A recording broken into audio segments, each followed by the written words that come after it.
So do you have what it takes to be in my team? You've got to have your FIFA game on point. Who's winning the tournament then? I'm winning the tournament. I'm winning the tournament. Come on.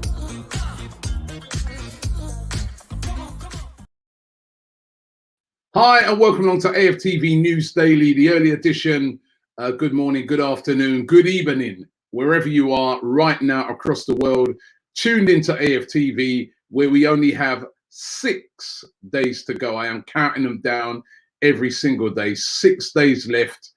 And as the days go by, more and more and more, I'm looking forward to seeing the Arsenal take the field to take on Manchester City. It's going to be a huge game. All eyes are going to be upon it.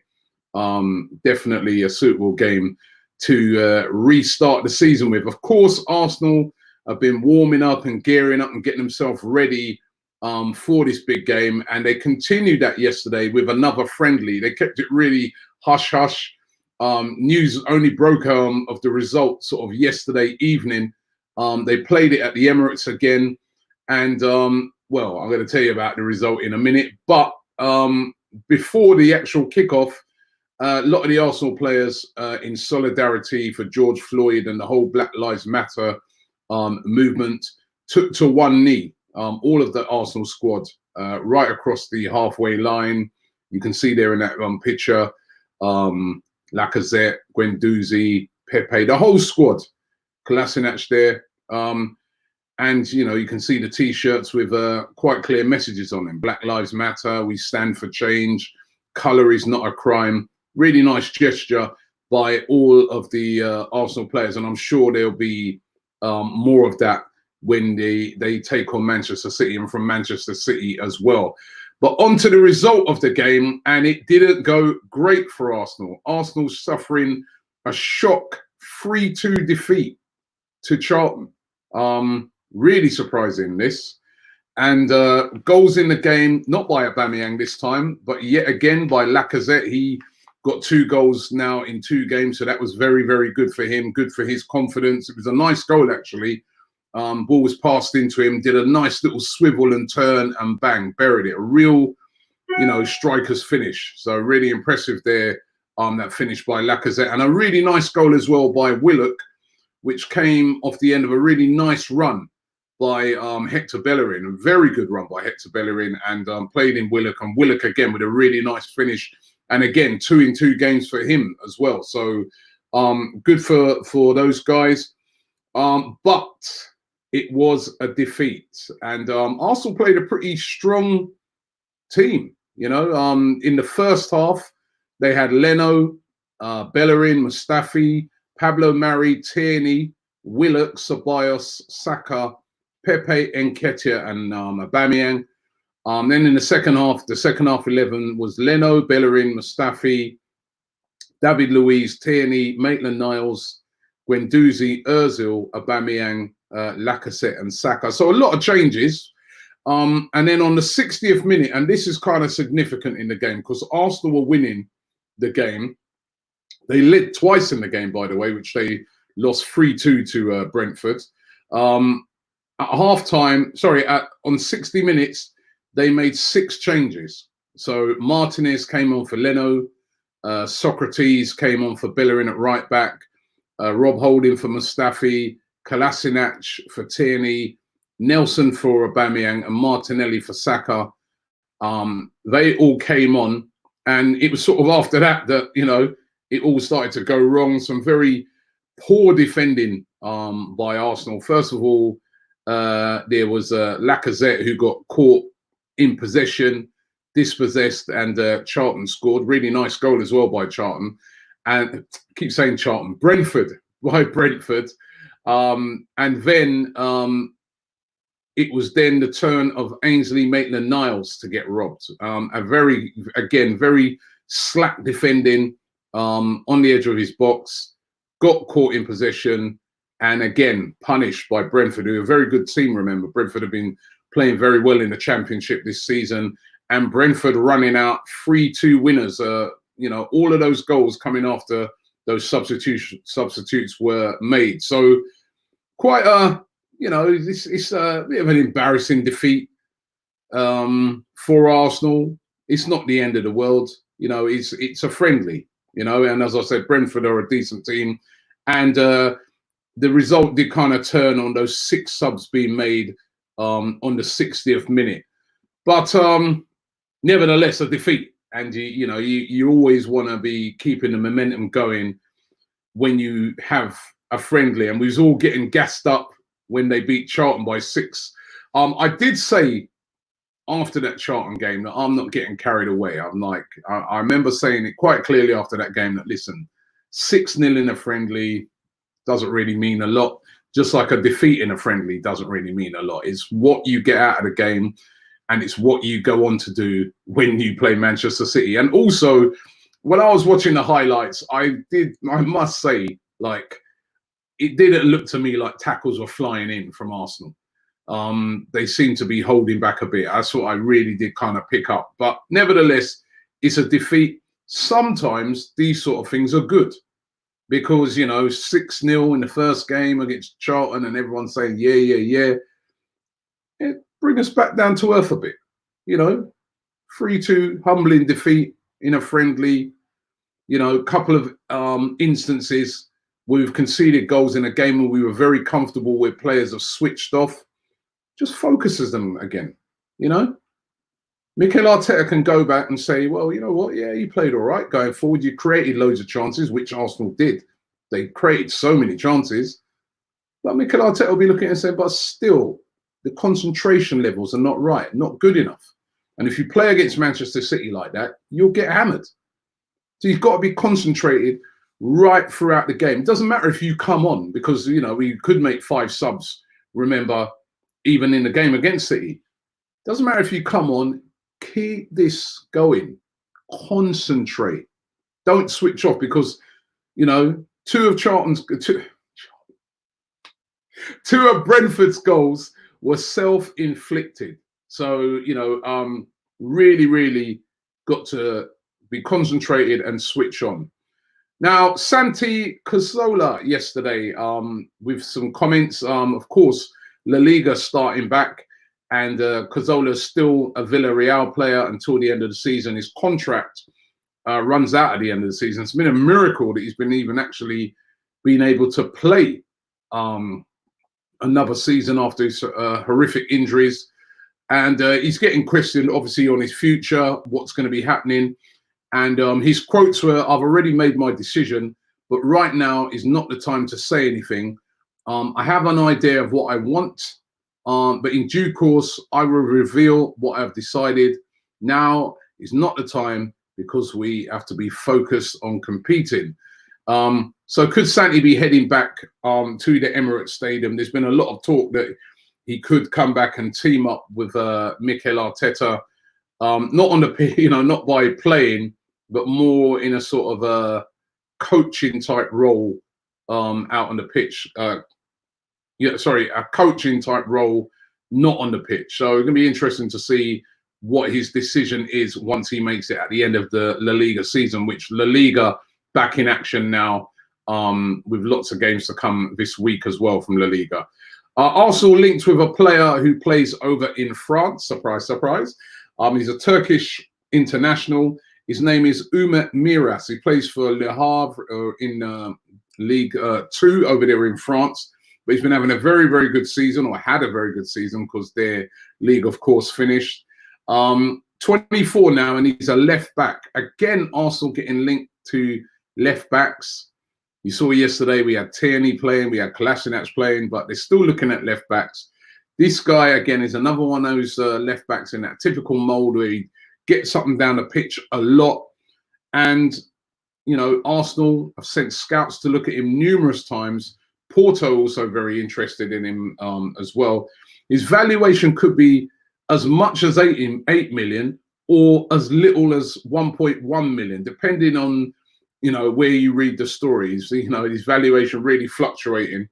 But he's had 7 caps for Turkey, and Arsenal said to be one of the clubs monitoring him. And again, he'd be very cheap. And we know that Arsenal looking to spend big money at all this summer, so maybe could fit the bill. What about the other Turkish player of Turkish descent, which is Erkan Koçku, who Arsenal have been linked with now for well, a number of weeks. Quotes coming from Erkan Koçku yesterday when he was asked about his future at Feyenoord. Will he be staying there, or will he be possibly moving on in the summer? His quotes were, "I try to isolate myself from that. That works fine. Fortunately, I am a footballer and not an agent. I want to make the best of it next season, and I want to be as fit as possible when the competition starts again. For now, I'm only working with Feyenoord. I have a contract until 2023, so I'm not in a hurry. When the moment arrives and I feel good about it, we will see." So again, saying all the right things that you want to hear if you're a Feyenoord fan. You know, he obviously doesn't want to upset them. But he's suggesting there that, you know, he's in no rush. You know, you'll see what happens in the summer, but certainly Arsenal, one of those teams that are definitely very interested in him. And what about Odsonne Edouard of Celtic? Interesting quotes coming out from him yesterday as well. Remember, you know, Neil Lennon, the manager of Celtic, came out a couple of days ago and said that they're working on a new deal to keep Edouard at the club. You know, they want to keep him there. They don't want to sell him yet.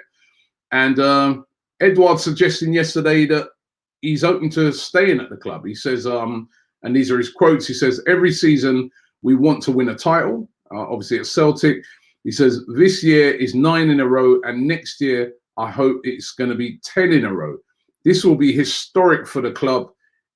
It's very important for the club, for the fans, for the team, for all the staff. We now need to go back to work for next season, and I hope that we can win this title for 10 in a row." So he's targeting 10 in a row, which sounds like he's targeting staying at Celtic, which will, you know, obviously please Celtic fans a lot. They really don't want to lose him. He had an outstanding season. But Arsenal have been heavily linked with him. So what do you read into that? Is he going to be staying at Celtic, or is he just saying the right things? Listen, at the end of the day, if you're a footballer and, you know, you're asked that question, you're not going to turn around and say, "Well, actually, yeah, you know, cheers, Celtic, but I want to move." Well, some players do it sometimes, and they get a load of abuse. Sometimes you're better off to just, you know, toe the line. But certainly the way he's speaking there is like, I'm preparing for 10 in a row.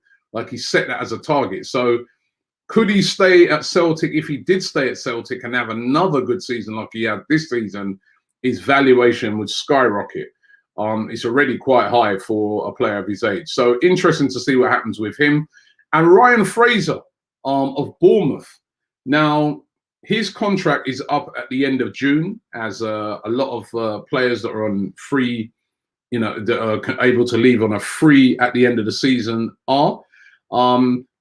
Now, what's happening is a lot of players are just extending their contracts out so that they can play until the end of the season, which is probably going to end after July.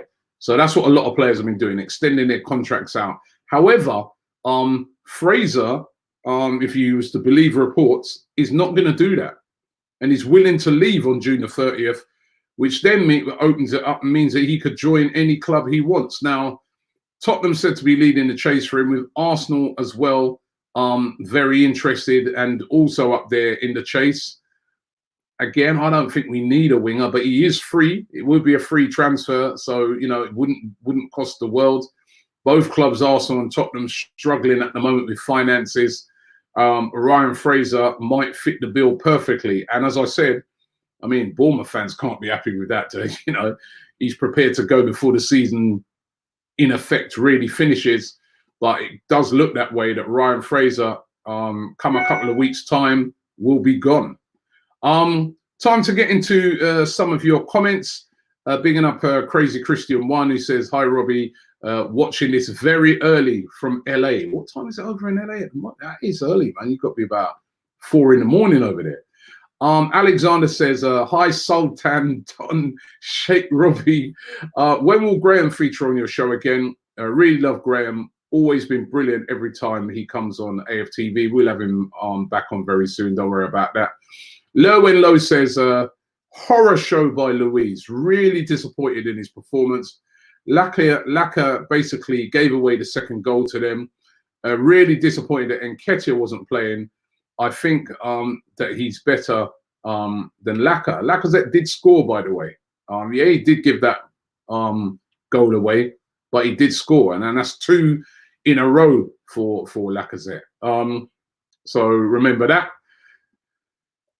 Jay says, sorry, I can see Laka hat-trick versus City. It's a deja vu feeling. Well, I hope you're right, mate. I hope you are right. Abe says, the only Turkish player I want to see at Arsenal is Söyüncü. Well, why are you not giving these other guys any ratings? They could turn out to be as good as Söyüncü, you know? Let's wait and see. Let's move on.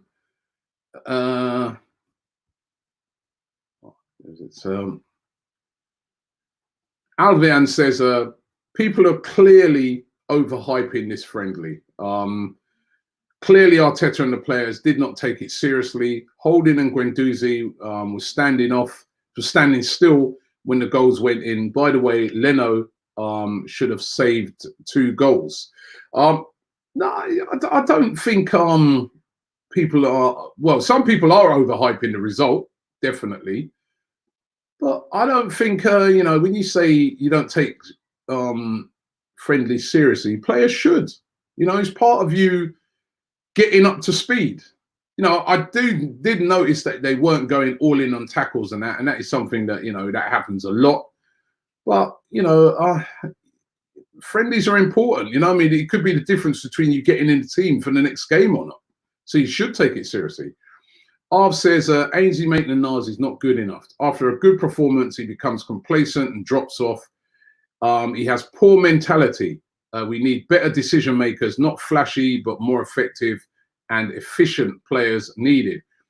Ainsley was half asleep when he gave that goal away. He'd be having nightmares about seeing that. Ankalesh says, I remember you and DT interviewed by Sky after the Emery sacking, and you said you don't have any bad feeling for Emery. But yesterday, DT was going after Emery.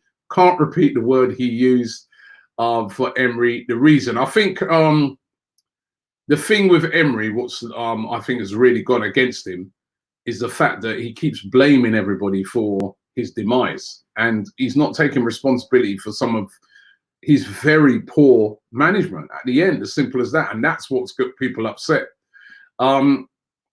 Matt Dennis says, might as well let Luiz go in the summer. He's not for the future and still has mistakes in him.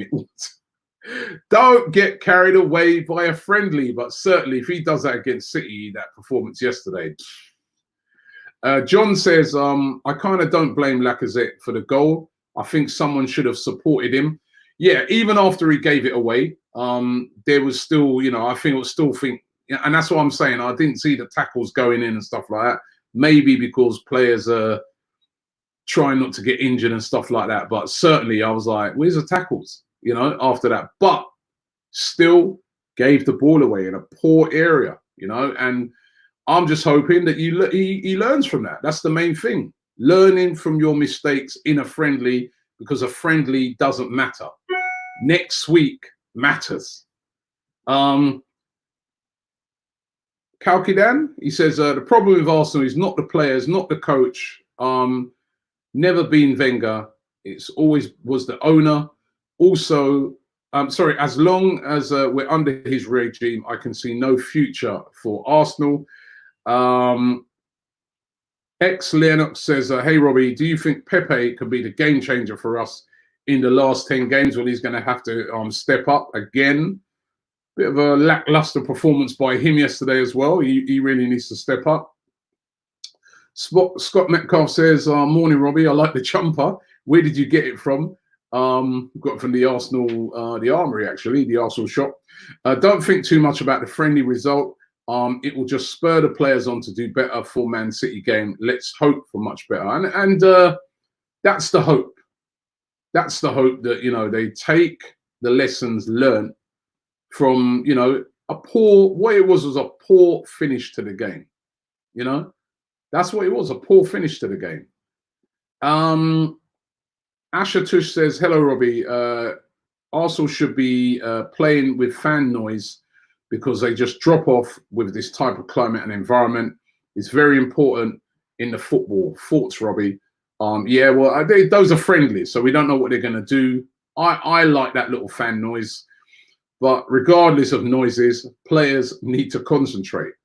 If there's no noise, they should be able to concentrate even more, shouldn't they? Jeremy says, I love the noises coming out of Arteta. Really relatable with the fans. Something which I feel we've lacked for a long time. I think we could get a result against City. Your thoughts on Arteta? Thoughts on Arteta is, again, I'm like you. I like what I've heard so far. But we need the performances on the pitch, obviously. But we were going well up until the whole COVID thing kicked in. Bergav says, why is it when Ozil plays, it's just more fluid? Well, Ozil came on in the second half and we ended up losing the game. So, you know, every player needs to step up at the end of the day. In my opinion, you know, every player, they're gonna have to step up levels when it's Manchester City, because if you ever want a team to punish mistakes, that's Man City. Man City and Liverpool, those two teams are devastating at punishing mistakes. You've got to be switched on for the whole game. Marlon Smith says, Jamaica, Robbie. Marlon here watching from Kingston, Jamaica. Big up yourself. Let's not sometime. It's about learning and fixing the mistakes. 100%. That's what we got to do. We got to fix these mistakes. Yesterday, if you know, watching the game, I watched it a few times actually. After I'd done the show with DT yesterday, I watched it again this morning. I was like, you know, I know it's a friendly, but the mistakes were terrible, you know. And the Maitland-Niles one, I looked at that and I'm like, you've already seen Lacazette get caught in possession on the edge of your box, and you go and do the same thing. Come on, you've got to wake up and concentrate. The manager would not have been impressed by seeing that, right? If you're trying to get into the team, you want to burst into the team and play midfield, he's not going to be impressed. I know it's only a friendly, but friendlies are for a reason, so that the manager can assess the team. Who do I start with? Who's ready? Who's not quite on the pace yet? He wouldn't have been impressed with that. Moo Wave says, Arsenal has to give everything in every game, friendly or not. They have to maintain a winning mindset. They definitely do. The one thing I would say about friendlies is, remember, in a friendly, you know, they made 7 changes in the second half, Arsenal. You know, you do make a lot of changes. You pull off players that, you know, you're just trying to save them.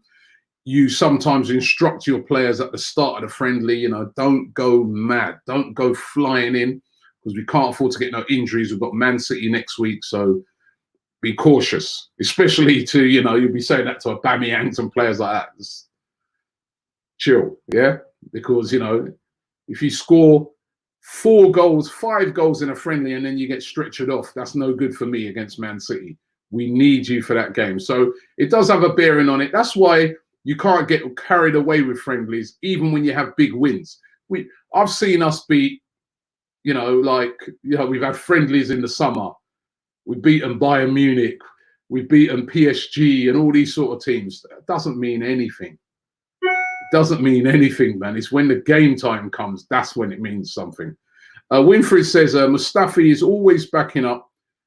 He even backs up when he's about to shag his missus. Right. But when Mustafi was on the pitch yesterday, I think when he came off, we weren't losing. So, you know, Box of Oranges 84 says, friendlies, especially in these circumstances, for conditioning only. With that said, you're still a mid-table team, and that City game will not be competitive. I think it will be a competitive game. I really do. Shiv says, hi, Robbie, what's your unbiased prediction for the top 4? I think my unbiased prediction, totally unbiased prediction for the top 4 is that I think, obviously, Liverpool, City, I think Leicester will stay in there, but I think they're going to drop points. I've got a sneaky, horrible feeling United could get in there because they've been playing that well, and maybe Chelsea might drop out. Could Arsenal get fifth? You know, and that could possibly be a play. It's going to be very. I mean, if Arsenal get top four from the position that we're in right now, wow, Mikel Arteta, they're gonna have to reward him with a bonus and give him some players to compete next season, because he would have shown that he's a manager capable of squeezing the very best out of a team. So, but it's a very tall order for us to get top four. We are a lot of points off of it at the moment. Kwasem says, we need a right back. You can tell from yesterday's match, we need a player like Hakimi. His class. Chelsea are after him, so let's get him. Bellerin actually, you know, as I said, it's just highlights. But his run for that goal that Willock scored was an excellent run, you know. So that was good to see. Joey AFC largely says, I still think Zaha would have been better fit for Arsenal. I heard that he still dreams to play for Arsenal. A player that wants to play for the badge is a player that we should get. The only problem is, right, he's not saying I dream to play for Arsenal for free, right? It would cost about 70, 80 million quid. And Arsenal just ain't going to fork out that sort of money right now. Taylor says, morning, Don Robbie, a Sheffield United fan here. Why are all the pundits and fan channels forgetting we are 2 points behind Chelsea? After we beat Villa, we will still have Chelsea to play at home. No, listen, a lot of times I've mentioned Sheffield United. I don't think Sheffield United will get into the top four. I think actually Sheffield United, I mean, listen, if Wilder pulls that off, wow, he deserves to be the manager of the season. Possibly even if he gets a Europa League place, when you consider the team he has, right? And, you know, the money he spent. But the thing is, I think it's going to go against Sheffield United is the fact that they don't have the big squads of a Chelsea, of a Arsenal, of a Manchester United. That might affect them. This COVID-19 thing's really disadvantaged them, you know, because you've got, like, you can use 5 subs, you can, you know, use these big squads that, you know, so teams that have played in Europe, they've all got big squads and they've used those big squads as well. It's not, you know, you've got teams, you know, every team's got a squad of 22 or whatever, but Arsenal have been constantly using that squad throughout the year. And that's why you've seen players like Saka and Willock and all these guys, they're used to first team football. A team like Sheffield United, they more or less have a small squad and stick to that small squad week in, week out. This might affect them with all the games coming twice a week, what they're not used to doing. Arsenal and Man United and all these teams are used to that because of being in European football. It might put Sheffield United at a disadvantage with a smaller squad and the fact that they're not used to playing back-to-back games like that. So it might put them at a disadvantage. But certainly Sheffield United they've been superb this. I mean, we haven't turned them over. We got a chance to do it in the FA Cup, but, you know, drawn one against them, lost one against them. Although we should have won that game against them. The refereeing decision disallowing Pepe's goal was horrendous. Guna Gamer TV says, good morning, Don Sultan, Robbie. We should definitely chase Ryan Fraser on a free. Quoting, we do love a free at Arsenal. We will learn from that, friendly. I'm not worried. But where does Ryan Fraser play? We don't really need Ryan Fraser. That's the thing. I mean, last season, yes. But I don't think we really need him. Ayash says, Willock is performing well. Why not start him instead of Ozil? Well, he might just get the start against Ozil. Another goal for him yesterday. I've been talking about the lack of goals from midfield. And it was a very good finish as well, by the way. Very neat finish by Joe Willock. What an improved player. What an improved player he has. And he doesn't get a lot of plaudits, you know. People always talk about Saka and they talk about, you know, Reece Nelson's and people like that. By the way, again, Reece Nelson, nice assist yesterday as well. That was good to see for young players to play well. But Willock, you know, he maybe could get a start in that City game. Look good.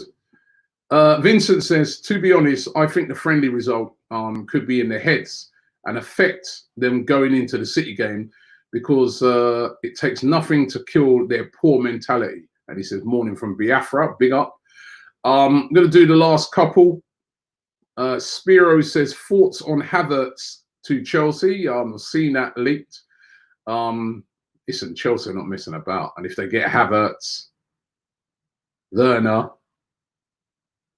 wow. Time to get worried, for real, you know. That's what we want to see our owner doing. I know that they've had the transfer ban, so obviously they got to have a big opportunity to spend, but wouldn't it be nice to see us doing those sort of moves? By the way, that deal, Havertz, hasn't been done yet. It's a lot of speculation. Jack Ryan says, Robbie, how confident you feeling for the Man City game? People definitely overreacting from the game yesterday. You can never be confident when you're playing Man City. They're a much better team than us. That's the honest truth. But because of the circumstances, you never know what's going to happen in that game. It gives us a chance, but you can never be confident going into that game because they're just so much better than us at the moment. That is the truth. Man City are a very, very good team with some unreal players. And when they played us earlier in the season, they absolutely took us apart. Omar says, if we can't even beat Brentford, you best believe we have no chance against City. And maybe that result yesterday might work in our favour because people were getting too, not me, the people getting too carried away by that friendly. And this has brought us back down to earth. And sometimes that's a good thing before that big challenge. You never know. I mean, we've still got 6 days to go to the game. It wouldn't surprise me if Arsenal play another friendly. It wouldn't surprise me at all. So let's keep an eye out to see if that can, if that will happen. But we've come to the end of the show this morning. Thanks very much for watching. Make sure you tune in again tonight. We'll be back with another News Daily. And I'll see you later. Make sure you have yourself a fantastic day.